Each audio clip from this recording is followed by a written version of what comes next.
sobre. Muito bom. Todos encontraram Apocalipse 1, do 9 ao 20.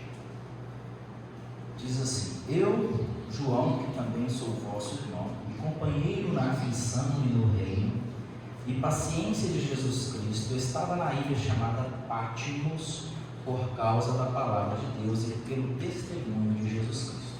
Então ele estava preso nesta ilha por causa do quê? Da palavra de Deus, do testemunho de Jesus Cristo. Eu fui arrebatado em espírito no dia do Senhor e ouvi detrás de mim uma grande voz como de trombeta, que dizia: o que vês, escreve-o num livro, e envia-o às 7 eras, e envia-o às 7 igrejas que estão na Ásia, a Éfeso, Esmirna, Pérgamo, Tiatira, Sardo, Filadélfia e Laodiceia.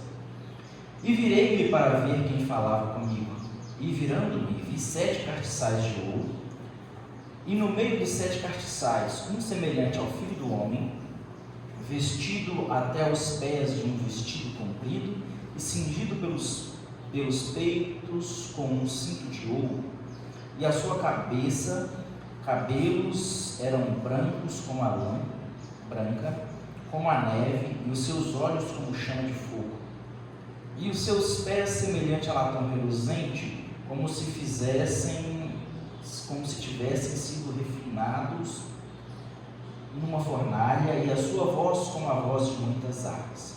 E ele tinha na sua destra 7 estrelas, e da sua boca saía uma aguda espada de 2 fios, e o seu rosto era como o sol, quando na sua força resplandece. E eu, quando o vi, caí a seus pés como morto, e ele pôs sobre mim a sua destra, dizendo-me: não temas, eu sou o primeiro e o último, e o que vivo e fui morto, mas eis, aqui estou vivo para todo sempre. Amém. E tenho as chaves da morte e do inferno. Escreve as coisas que tens visto, e as que são, e as que depois destas hão de acontecer. O mistério das 7 estrelas que viste na minha destra, e dos 7 castiçais de ouro. As 7 estrelas são os anjos das 7 igrejas, e os 7 castiçais que viste são as 7 igrejas. Amém? Quem quer orar pelos homens ou das irmãs primeiro? Orar no microfone, tá? Não? Ninguém? É isso, gente. Que hora tá?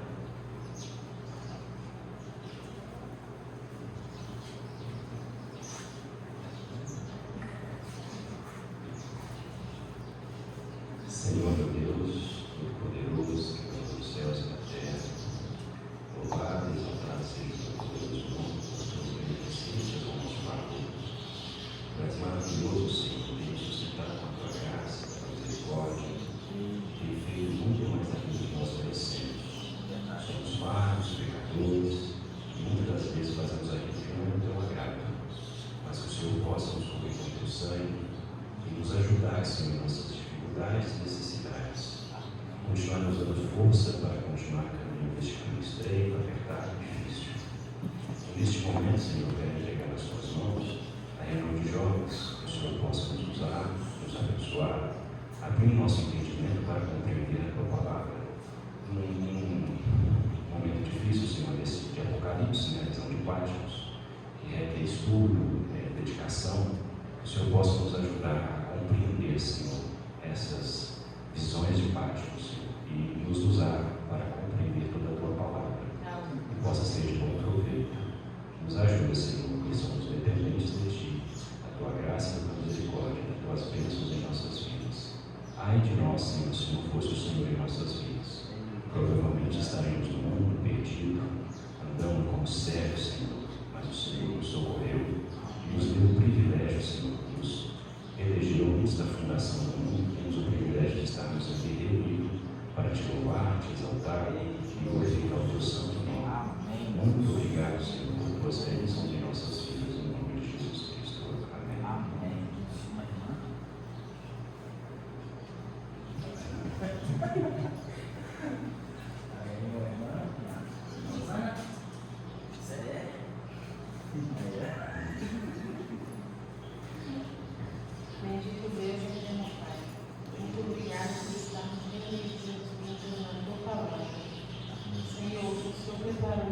Ele desde antes da fundação do mundo.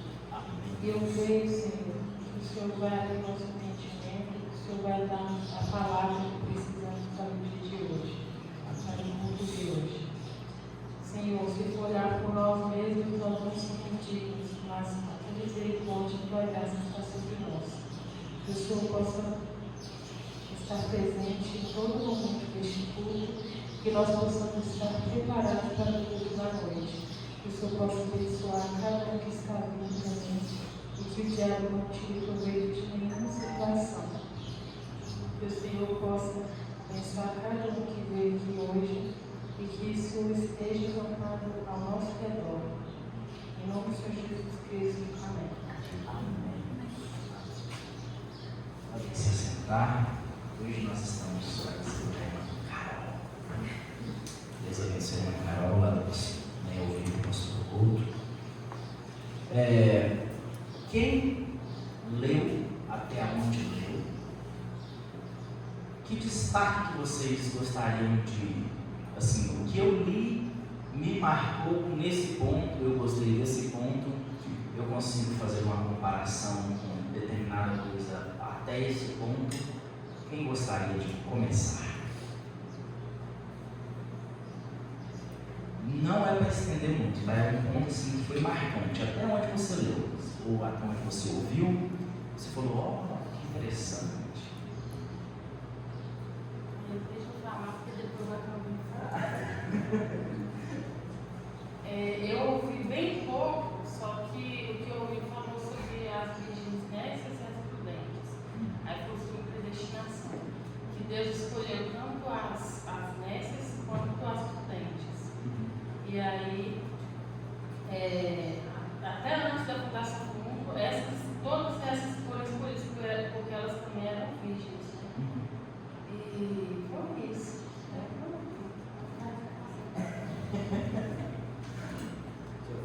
Amém. Você ouviu a mensagem que foi pregada fora dos estudos, né? Fora dos estudos da universidade. Eu tirei do Agapão uma mesa, né? A visão de Fátima é aquela mesma.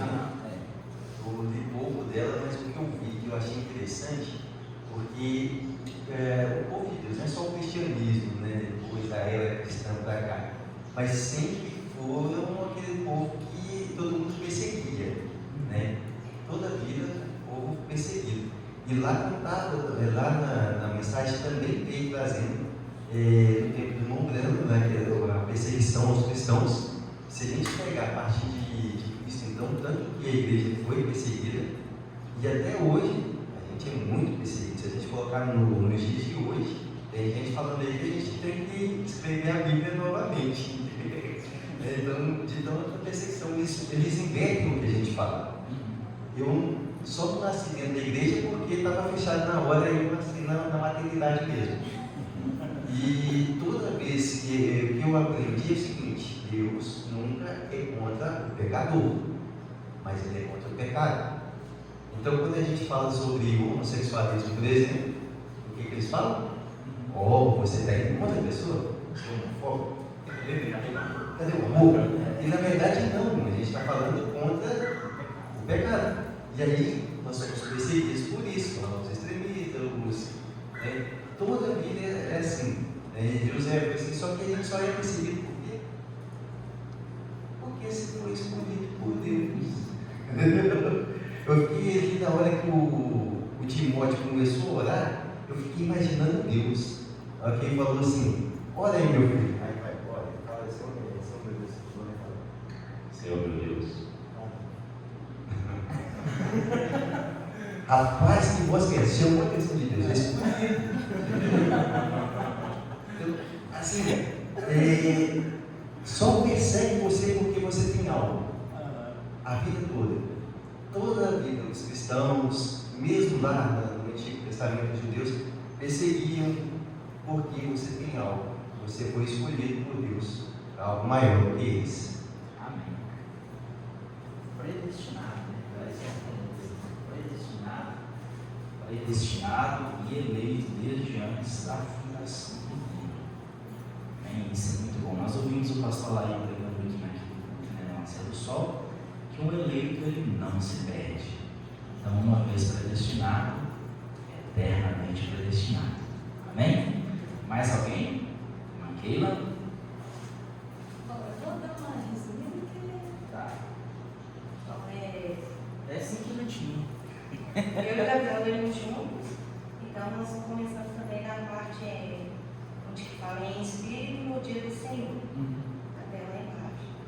E aqui um dos pedaços fala que depois que nós batizamos, nós entramos em Espírito, e um outro pedaço também que fala lá embaixo, que devemos orar para Deus por uma revelação através do seu Espírito, que esse deve ser o nosso primeiro passo para entrar no Espírito. E, bom, na parte que ele leu, lá embaixo,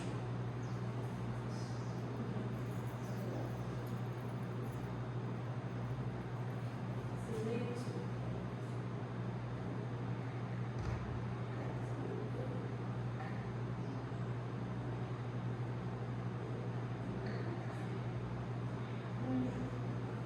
Não pratique os atos primeiro, entre no Espírito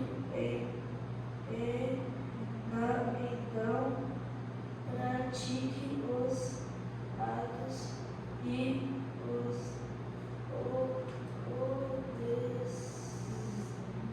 observe o que Deus fará.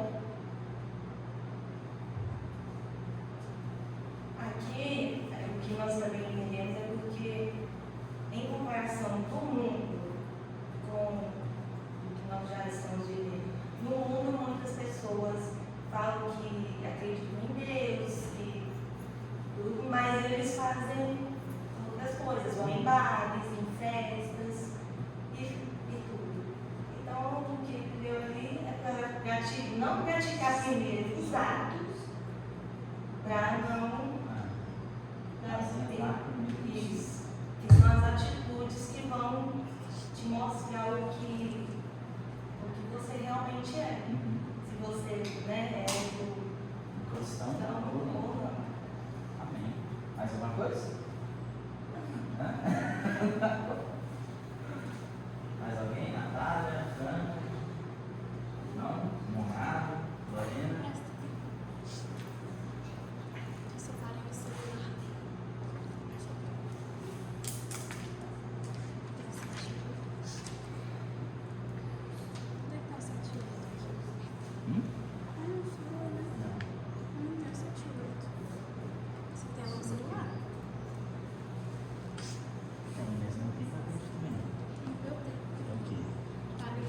Mas o que fala? Está falando sobre como o mundo vive, tem as festas como vindo na vida e a gente não. Ou seja, não estou com isso. No celular está como o parágrafo 7 e 8. Aqui na mensagem não fala não, mas é página 30. Você já notou como o mundo entra no espírito das coisas que estão no mundo? Eles vão aos seus jogos de bola, seus eventos esportivos e seus bailes. Eles entram no espírito disso. Eles não ficam parados lá como flores de parede, velhos galhos ressecados. Eles entram bem no sentimento das coisas e tornam-se parte das coisas. Mas, como eles odeiam os cristãos por entrarem no espírito da palavra de Deus. Eles nos chamam de fanáticos e santos roladores. Não há nada que não façam para mostrar seu ódio e desaprovação. Porém, ignore isso. Você pode esperar isso, conhecendo sua procedência. Simplesmente siga adiante e entre no espírito de adoração. Nosso espírito é limpo, é novo, é real, é sóbrio e sério, mas apesar disso, cheio do gozo do Senhor. O cristão deve ser exatamente tão exuberante e cheio de prazer no Senhor quanto o mundo é quando saboreia e deleita-se em seus prazeres. Tanto os cristãos como o mundo são humanos. Ambos têm emoções. A diferença é que os corações e as emoções dos cristãos estão unicamente no Senhor da glória e seu amor, enquanto o mundo satisfaz a carne.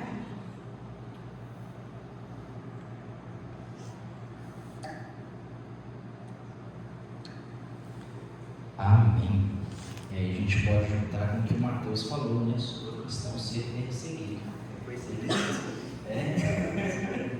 Eles entram no espírito do mundo, das festas, dos esportes, mas quando o cristão entra no espírito de Deus para adoração, eles não gostam. Aí você é um santo rolador, você é um fanático.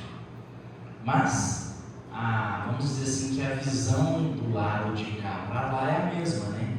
Quando você vê uma pessoa entrando no espírito do mundo, você pensa, é um perdido, afastado da graça de Deus. É sempre a visão contrária que se tem. E nós temos que tomar muito cuidado, tanto do lado de lá para conosco, quanto de cá para eles. Porque você às vezes pode jogar uma maldição em cima de alguém que só está vivendo um momento longe da graça, mas ele é um predestinado à salvação. Então, antes mesmo de nós julgarmos as pessoas como, vamos dizer assim, perdidos, né? Nós antes temos que pregar a graça, apresentar Cristo para essas pessoas. Mais alguém quer comentar alguma coisa? Ótimo, Carol. Não quiser. Então tá bom. O que nós vamos fazer? Eu vou passar para vocês aqui algumas coisinhas que eu anotei, baseado no que eu li, tá bom? Nós não vamos conseguir entrar aqui em algo que é muito gostoso dentro dessa mensagem, que é o sétuplo propósito de sua vinda. Não. Como é que é? Título. Ai, Jesus. É o sétupla glória de sua pessoa. Sexto propósito de sua vinda é essa semana de Daniel, né? Aqui é sétupla glória de sua pessoa. Quando João fala que ele tinha olhos como chama de fogo, pés como latão reluzente, cada uma dessas características, o Romana fala que era uma característica da glória de sua pessoa, e cada uma dessas características tem um significado. Então, nós não vamos entrar nisso hoje, mas nós vamos falar um pouquinho antes, tá bom?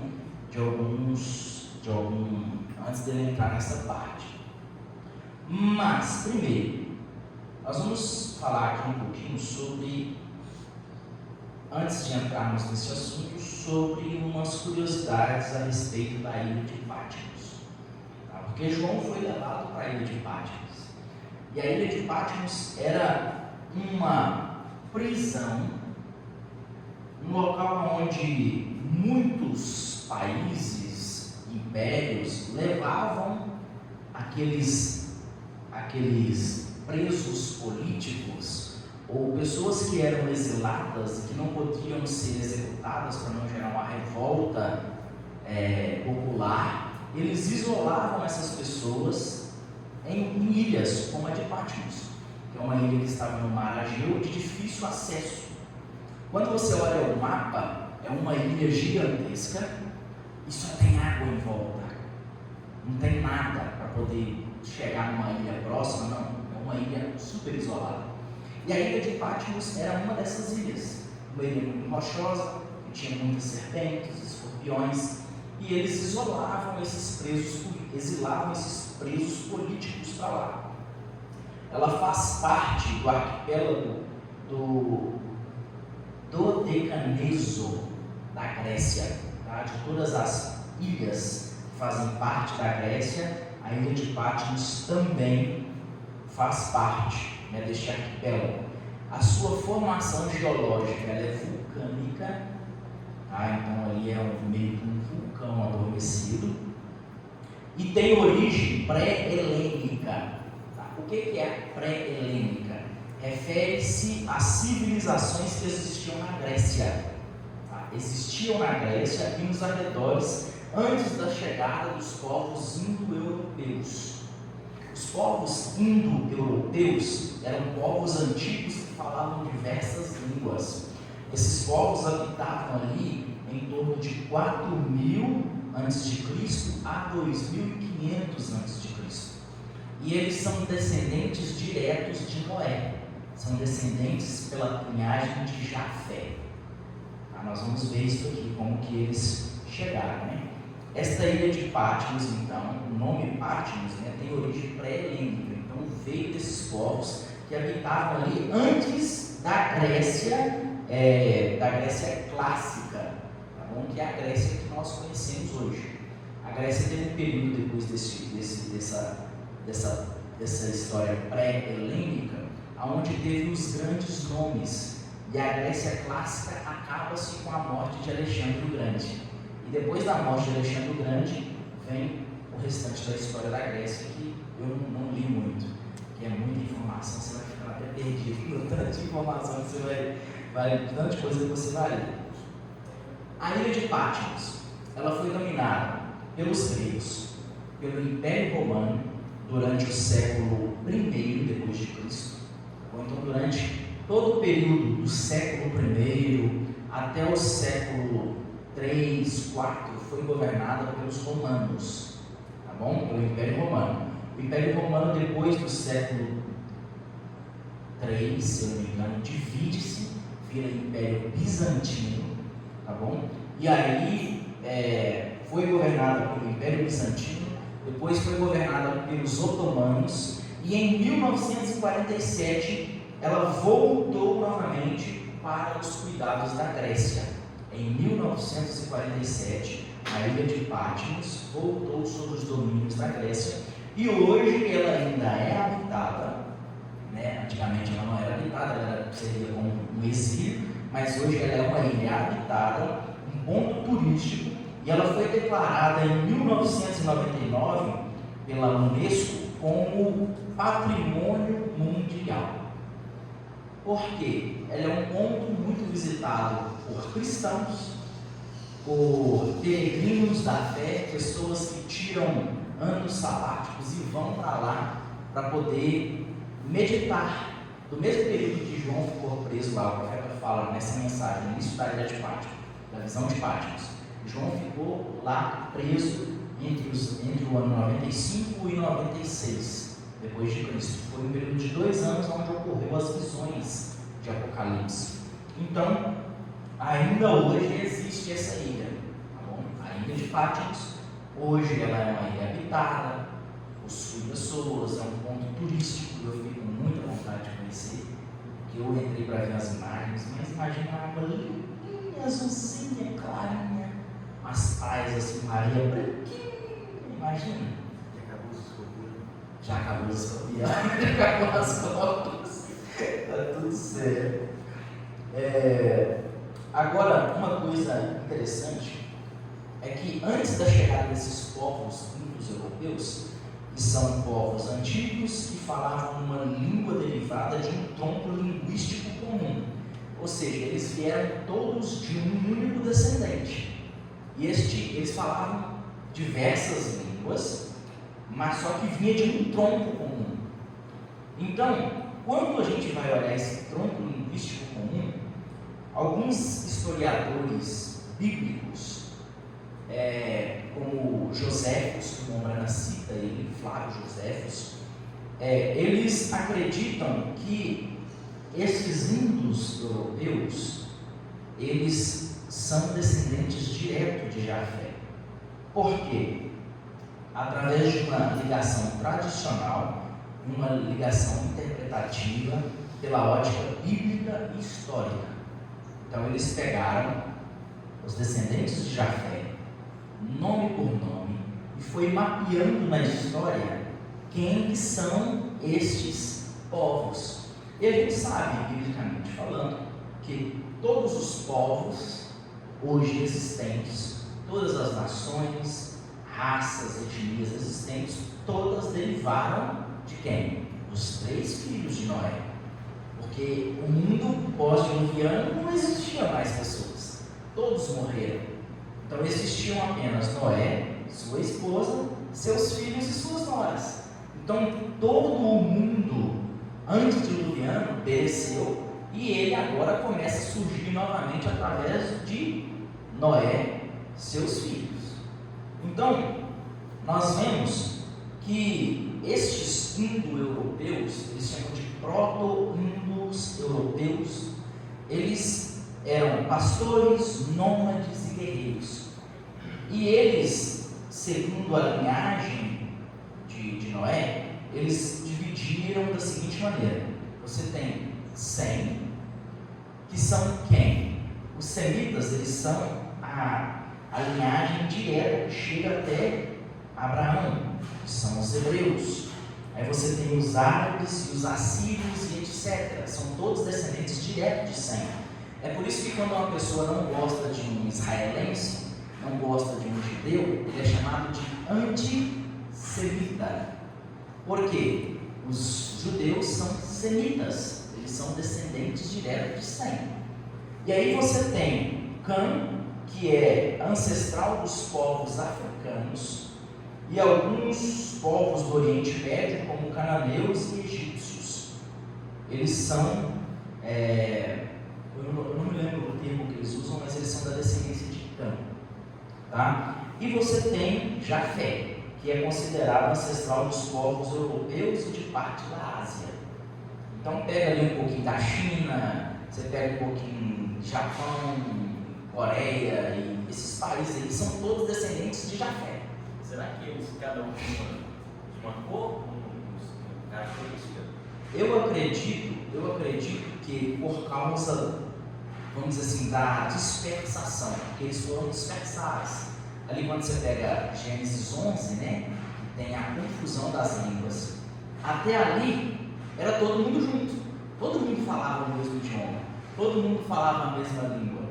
Só que aí quando teve a divisão, foi cada um com um canto, né? E aí a história fala que os cães, os descendentes de Cã, os camitas, acho que é esse termo que eles usam, eles foram para essa região da África. E aí por causa do sol. Isso durante o passar dos anos, de décadas, milênios, isso influenciou na cor da pele. O aumento da melanina, em tudo isso que influenciou. E aí você trata um pouco, vai se adaptando. Exatamente. Os três eram irmãos, os três parecidos. Provavelmente os três eram iguais, né? Assim, vamos dizer, em questão de características, de tom de pele, falavam a mesma língua. Mas aí com essa divisão que teve, foi cada um para um canto. E essa adaptação do terreno, da atmosfera, Isso. Foi influenciou na característica do corpo, Mas também na tem linguagem. questão de genes, né? Talvez Deus dividiu os genes lá por causa do cruzamento genético, né? Pode ser Aí também. tem essa questão, pode aparecer daí outra geração. Porque aí a gente vai encontrar aqui a seguinte situação. Por quê? Os filhos de Noé, eles vêm direto da descendência de Sete, que vem de Abraão, que vem de Adão, e Adão vem de Deus. Então são os filhos de Deus. Mas as filhas, as esposas dos filhos de Noé, provavelmente eram esposas, eram filhas das filhas dos homens. Eram conhecidas como filhas dos homens. E aí, elas poderiam vir da descendência de Caim. Então, Deus também, para preservar a linhagem pura, vamos dizer assim, separa o povo.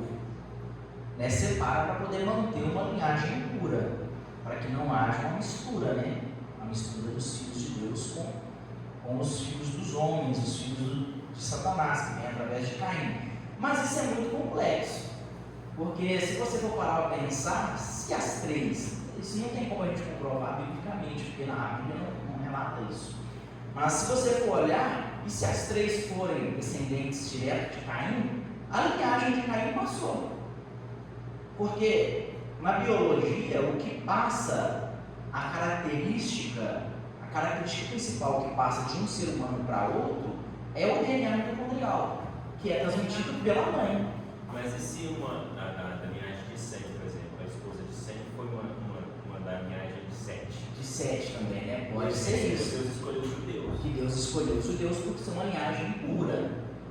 Entendeu? Então pode ser isso também. Pode entender que foi isso. Pode se entender que foi isso. Isso aqui nós estamos levantando uma hipótese. Então é algo interessante para a gente poder pensar e avaliar. Por isso que eu gosto de olhar a questão histórica, porque os teólogos, eles falam que para você poder interpretar a Bíblia, isso fora de uma visão profética, que é o que nós cremos no profeta Elias, que veio trazendo a revelação da palavra. Mas fora de uma visão profética, necessita-se de conhecimento histórico, influencia a questão geográfica e tempo. Então, por exemplo, para você poder interpretar uma profecia de Daniel, você precisava olhar a questão geográfica, você precisava olhar o tempo em que ele estava vivendo e para qual tempo que era a profecia. Então, eles interpretam a Bíblia através dessa ótica, olhando a questão da lei de Deus, dos mandamentos, mas também olhando uma questão geológica, o local onde se está e para quem era a profecia e para que tempo que era a profecia. Então, Um exemplo disso é o vídeo do livro que eu já expliquei. a questão de Daniel, né, do Beltesazar, né? Eu não vou lembrar o nome do rei, porque naquela escrita na parede, a Bíblia fala que quem governava era Beltesazar. Só que quando eles encontraram ruínas da história da Babilônia, Beltesazar não era rei, nunca existiu um rei chamado Beltesazar. Existia um outro rei, que era o pai dele. Só que o que acontecia? Na história, nos costumes babilônicos, quando um rei saía para um retiro, o que acontecia? O filho assumia como rei em seu lugar. Isso historicamente falando. Então, quando aconteceu o fato da escritura na parede, quem estava governando era Beltesazar, que era filho do rei que tinha saído para um retiro. E aí, quando a escritura aparece e Beltesazar chama Daniel, Beltesazar fala com Daniel assim, que ele seria o terceiro rei. Por que não o segundo? Porque Beltesazar já era o segundo. Aproveitou que o pai saiu, foi fazer a festa. O pai saiu, ele fez a festa, Deus destruiu o reinado dele, e ele não poderia colocar Daniel como segundo, porque ele já ocupava a segunda posição no reino. O pai era o primeiro, ele o segundo. Quando o pai não estava, Daniel ocuparia a terceira posição. Então, algumas coisas que os arqueólogos, cristãos, eles vão pesquisando na história e vai trazendo isso. E isso é muito interessante, porque às vezes você consegue enxergar com uma ótica histórica, isso amplia bastante, tá? E é só para comprovar. E é só para comprovar a Bíblia. A gente tem que tomar muito cuidado, porque aquilo que choca com a palavra e é contrário, você está errado, você deixa para lá. O que choca com a revelação da mensagem, você deixa de lado. E continuar, mas eu não entendi isso. Deixa, Deus vai abrir o seu entendimento, vai abrir o nosso entendimento na hora certa. Vai mostrar para a gente. Essa questão de ficar tentando entender. Isso é muito perigoso. As pessoas tentando entender as coisas e vai só criando doutrinas erradas e coisas absurdas. E se a gente conseguir chegar aqui, o irmão Brana fala na mensagem aqui, não mais sacerdote, porque tem um versículo aqui em Apocalipse que fala que Jesus já não é mais sacerdote. E aí as pessoas tomam isso como se, com doutrinas como Jesus já veio, e aí já não tem mais sangue no propiciatório, mas elas não entendem que a linguagem que o profeta usa é uma linguagem bíblica. E da mesma maneira que João, vai acabar a bateria, da mesma maneira que João fala em Apocalipse 1 que ele estava no dia do Senhor, então João não estava no sábado, no domingo, João estava lá no dia do Senhor, João estava na vinda de Cristo. E aí João explica, o profeta explica que na vinda do Senhor, no dia do Senhor, Jesus já não é mais sacerdote, ele vem como rei, ele vem como juiz, então essa é a diferença. As pessoas às vezes leem algo e falam, olha aqui, o irmão não falou, já não é mais sacerdote, já não existe mais expiação, mas não, o profeta está usando uma linguagem bíblica. No dia do Senhor, ele já não é mais sacerdote, Ali ele é juiz. Aí o profeta explica que João, quando viu os cintos já não estavam mais na cintura, que representa o sacerdócio. Quando o sacerdote entrava para oferecer sacrifício, o cinto estava na cintura, representando que ele era sacerdote. Mas quando João viu a visão, o cinto estava sobre os ombros, representando o juiz. Aí o profeta vai e fala: olha só, já não é mais sacerdote, agora é juiz. Isso é uma visão profética, isso é tremendo. Então, a gente tem que tomar muito cuidado com essas coisas, né? Para não fugir da revelação. Então, uma coisa aqui, ó, dos filhos de Jafé, deixa eu acelerar aqui. Você tem Homer, Magog, Madai, Javan, Tubal, Meseque e Tirás. São os filhos de Jafé. A interpretação tradicional fala que Homer ele era antepassado dos celtas e povos da Europa Ocidental. Magog são povos do norte, muitas vezes ligados aos cítaras, russos antigos. Você tem mesmo os mongóis e algumas tradições, tá? Através dos mongóis também. Madai é ligado aos medos e persas, tá bom? Javan é identificado como o pai dos gregos. Então é de onde vêm os índios europeus, é de onde vêm os descendentes da Grécia. Os europeus, toda a Europa ali por meio de Jafé. Tubal e Meseque possivelmente eram povos da Anatólia, atual Turquia e até mesmo a Rússia. Então você vê que aqui dentro da linhagem de Jafé você tem dois que vêm seguindo a linhagem russa, que pode vir, né, através desses dois. E você tem Tirás, que é associado aos traços e povos do mar. Tá bom? Então fica assim, ó, os europeus descendentes de Jafé, filhos de Noé, os hebreus árabes descendentes de Sem, e os egípcios e cananeus descendentes de Cãs. Tá? De Cã, né? Então, nós vemos aqui João em Patmos. João foi exilado no ano 95. Quem exilou ele foi Domiciano, o imperador que governou de 81 até 96 depois de Cristo. Depois da morte de Nero, que ele governou de... Ai Jesus, eu não anotei. Nero. Olha, eu não anotei quanto que Nero governou. Tá, mas Nero, responsável pela primeira grande perseguição aos cristãos. Na história bíblica, nós temos 10 grandes perseguições pelos imperadores. Elas duraram da primeira era da igreja, de 67, até a quinta era da igreja. Foi um período onde 10 governadores, 10 imperadores, quarta era da igreja, período onde 10 imperadores perseguiram os cristãos. Tá? E aí nós temos, nessa primeira grande perseguição de Nero, em 67, morreu Pedro e Paulo, foram os grandes mártires dessa época. Aí depois que Nero morre, entra uma era de instabilidade chamada Ano dos Quatro Imperadores. Em um ano, 4 imperadores governaram Roma. Em um ano. Galba foi o primeiro, de 68 e 69. Meados de 68 até meados de 69. Ele foi o imperador. Ele foi muito impopular entre os soldados, porque quando ele entrou, ele diminuiu o soldo dos soldados. Ele cortou os salários. Aí os soldados se rebelaram contra ele e matou ele meses depois. Depois disso, entra Otão, em 69, depois de Cristo. Ele reinou por 3 meses, Deus abençoe, perdeu uma guerra e ele se suicidou. O reinado dele durou só 3 meses. Depois vem Vitélio, de 69, ainda entra em 69. Ele governa, ele era cruel, extravagante.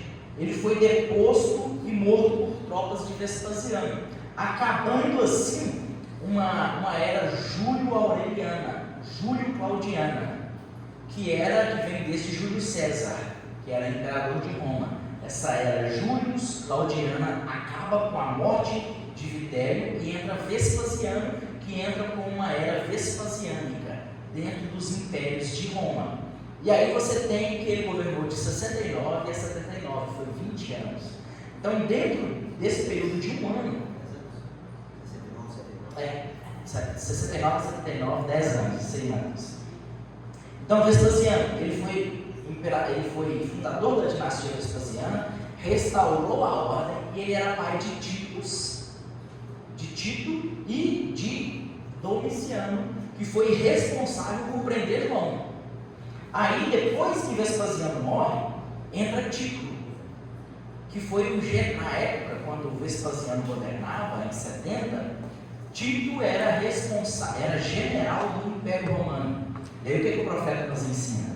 Que a profecia que os pais disseram, que o sangue dele caia sobre nossos filhos, foi cumprida sobre quem? Sobre Tito, que foi general do exército do Império Romano, e no ano 70 ele foi responsável pela destruição de Jerusalém, pela destruição do templo, e ele se tornou imperador em 79, depois da morte de seu pai.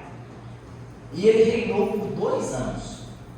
E depois, durante esse governo dele, o Império Romano passou por 2 grandes tragédias, que foi a erupção do vulcão Vesúvio, que foi o final de Pompeia, e Herculano, né? E um grande incêndio que aconteceu em Roma nos anos 80.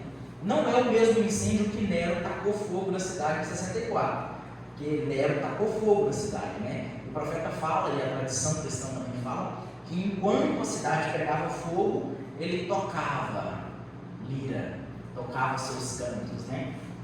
Então, não é o mesmo incêndio. Esse incêndio de Nero durou 9 dias, destruiu 14 regiões, 10 cidades, 10 dessas regiões foram afetadas, 3 totalmente arrastadas, e alguns acreditam que Nero mandou destruir porque ele queria reconstruir Roma à sua imagem. E aí ele criou um palácio chamado Domus Aurea, que quer dizer a Casa Dourada. E aí, se você for pegar e for basear isso nas 2 Babilônias de Híslop, você vai ver que Híslop fala da Babilônia antiga e Híslop também fala da Babilônia Roma, Império Romano. Então, eles estavam tentando basear a nova Roma nessa Babilônia antiga, que era conhecida como Casa Dourada também. Então, você tem Domus Aurea, Nero tentando construir uma cidade baseada na Babilônia antiga, ou seja, 2 Babilônias de Híslop. O profeta fala desse livro, 1.600 páginas. Peguei para ler, mas nem conta não. É muita coisa. Nero de 54 a 68, isso aí. Então, nós vemos aqui, que quando sai Tito morre, tá? Tito foi morto por Domiciano. Domiciano era tão mau, e foi ele que deu sequência na segunda grande perseguição dos cristãos. Primeiro foi Nero, em 67, depois veio Domiciano em 81, tá bom? Então, quem governava era Tito, descendente de Vespasiano, que veio antes dos 4 imperadores que era Nero. Então veio Nero, depois veio outro, veio Vespasiano, aí Vespasiano morre e entra Tito, aí Tito é morto por seu irmão Domiciano, foi envenenado, Domiciano começa a governar e aí ele começa a perseguir os cristãos. Segunda grande perseguição. Ele ordenou a execução de todos os descendentes da linhagem de Davi. Todos os descendentes da linhagem de Davi. Ele matou, teve um mártires em sua perseguição: Simeão, bispo de Jerusalém. O João foi lançado em óleo, foi jogado na ilha de Patmos e depois exilado, né? Foi lançado na fornalha fervente e depois foi lançado na ilha de Patmos. Aí João sai de Patmos em 98, 96, 97, 98 ali depois de Cristo, depois da morte de Domiciano. Ele recebe a anistia de Nerva, que foi o próximo imperador. Nós vemos aqui, em Então, é esse pequeno resumo da ilha de Patmos, tá bom? E quem foi os governadores que fizeram parte disso aí. Quando entra na segunda parte aqui, irmão Brana fala sobre em espírito no dia do Senhor, que é o que a irmã Pila leu. Aí o irmão Brana fala que em espírito no dia do Senhor é a totalidade da vida cristã. Totalidade da vida cristã é estar em espírito. Aí o profeta fala assim, ó, se vamos viver como cristãos, temos que estar em seu espírito. Não tem como você viver uma vida cristã em totalidade sem estar no Espírito do Senhor. E aí ele fala, se o Espírito de Deus não for conosco, todo o nosso esforço é vão. E aí ele cita 1 Coríntios 14, 15, cantarei em Espírito, orarei em Espírito, viverei em Espírito, Paulo fala. Aí nós temos também 1 Coríntios 2, versículo 11, ele não fala em mensagem, mas eu me lembrei dessa escritura, que o Espírito do homem só consegue compreender as coisas do homem, mas o Espírito de Deus compreende e entende as coisas do Espírito da palavra. E aí, se há alguma coisa boa que vem a mim, tem que ser revelado pelo Espírito, confirmado pela palavra, manifestada pelos resultados que produz. Então, tudo é Espírito, é estar no Espírito a totalidade da vida cristã. Eu vou acelerar aqui porque nosso tempo já foi. E aí, é onde a minha filha falou, não pratique os atos primeiro, entre no Espírito e depois, só então pratique os atos e observe o que Deus fará. Então não adianta eu sair e vou pregar. Não, é entrar no Espírito primeiro. Você entra no Espírito e Deus vai agir através de você. Aí já não é eu fazendo a obra, é o Pai em mim fazendo a obra. Amém? Aí ela citou, o mundo entra no Espírito do mundo, das coisas do mundo, né? A Lorena falou. Aí nós temos aqui algo que eu acho interessante. Nós tivemos ontem, né, no Rio de Janeiro, o show da Lady Gaga, a cantora americana, norte-americana. Foi um show que teve um gasto de 92 milhões de reais entre financiamento público e entre público e privado, né? Com uma participação público-privada. O governo do estado do Rio, mais a prefeitura do estado do Rio de Janeiro, cada um deles bancou 15 milhões de reais, totalizando 30 milhões de reais. Dinheiro que deveria ser levado para saúde, educação, segurança, para benefício dos cidadãos, foi colocado num show aonde ela fez menção a coisas perversas. Acho que foi a Lorena que comentou comigo que parecia uma cena do inferno. Você comentou, né? A prisão do inferno. E aí, coisa mais esquisita do mundo. Aproximadamente 2,1 milhão de pessoas em Copacabana. Você olha a imagem assim, ó, imagem. E a única coisa que eu pensei foi esse tanto de gente que saiu do Egito. É muita gente. É muita gente. E aí, as pessoas entram tanto no espírito da coisa, porque o show foi de graça. Não precisou pagar. Teve 5 mil lugares que foram pagos, porque eram VIPs, eram pessoas influenciadores e tal, que pagaram por isso. E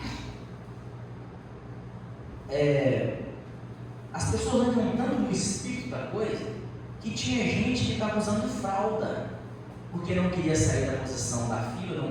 Às vezes as pessoas usam fraldas em shows para não perder a posição na frente da grade. Não usa fralda para não sair da frente do hotel. Isso é uma maneira tão grotesca que a pessoa faz as suas necessidades na fralda, troca no meio da rua. Elas estão no espírito das coisas do mundo. Tudo isso para poder assistir um artista. Olha só que coisa. Aí o Morana fala, as pessoas têm facilidade de entrar no espírito das coisas do mundo. Então, mas eles odeiam quando um cristão entra no Espírito de Deus. E aí a Lorena leu o parágrafo aqui que eu separei para ler, mas eu nem vou ler. profeta fala assim, que eles odeiam quando o cristão entra no Espírito. E aí o profeta diz assim, o Espírito do mundo é imundo, mas o nosso Espírito é um Espírito limpo, puro, santo. E aí o profeta vai falando essas coisas. E é maravilhoso, porque nós devemos buscar entrar no Espírito de Deus. Amém? Aí é que o dia da vinda do Senhor, o profeta fala que o sábado era um mandamento de Deus para o povo de Israel em comemoração à sua própria obra. Aí o profeta cita Hebreus 4, versículo 8, se vocês quiserem ler. 7, o profeta fala que é complemento. 8º é o primeiro dia, é a repetição do primeiro dia. Aí o profeta fala que Jesus ressuscitou no primeiro dia, dando-nos vida eterna e eterno repouso sabático. E aí o profeta cita Mateus 11, 28 e 29. Vinde a mim todos vós que estáis cansados e sobrecarregados, e eu vos aliviarei. Tomai sobre vós o meu jugo, que o meu fardo, que é manso, suave, e encontrareis descanso para as vossas almas. Eu não vou me lembrar a escritura toda de cor, mas o ponto aqui é: encontrareis descanso para as vossas almas. Jesus, ele é o nosso sábado.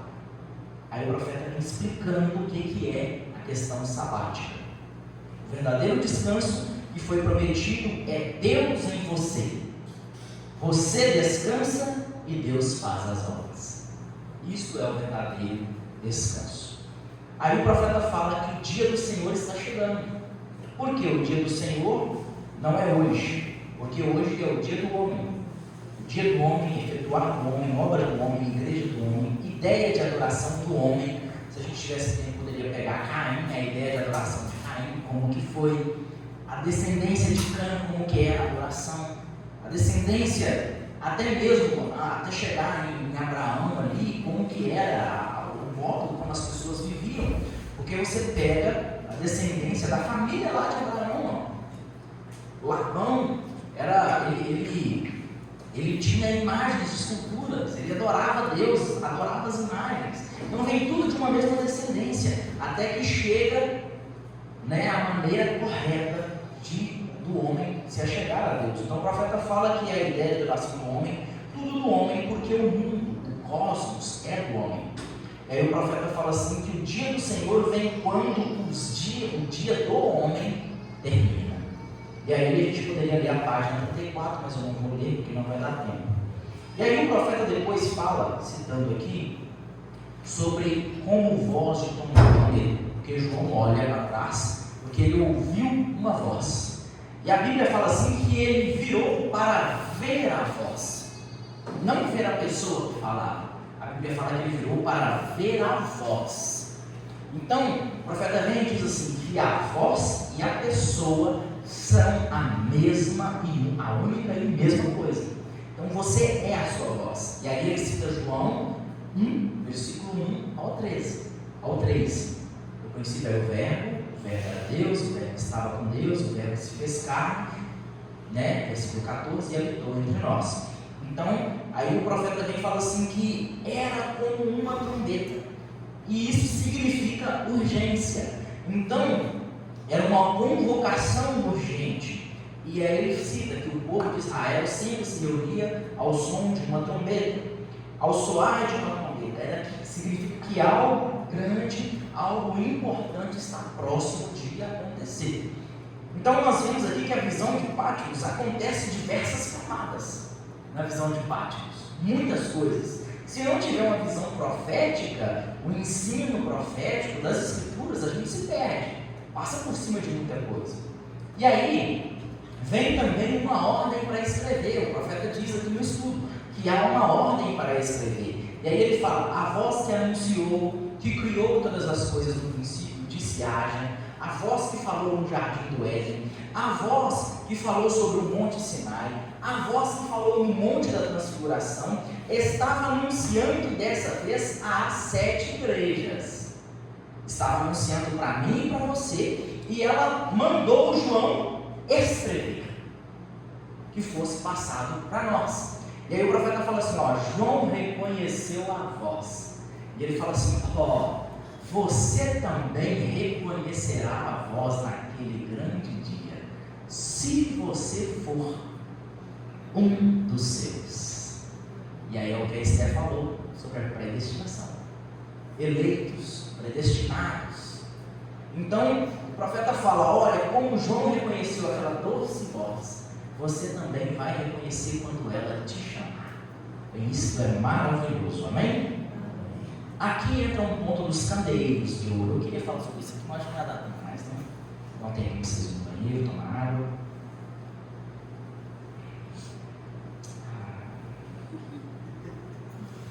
João viu uma voz, ele virou para ver a voz, e a voz fala, estas são as... E ele viu candeeiros.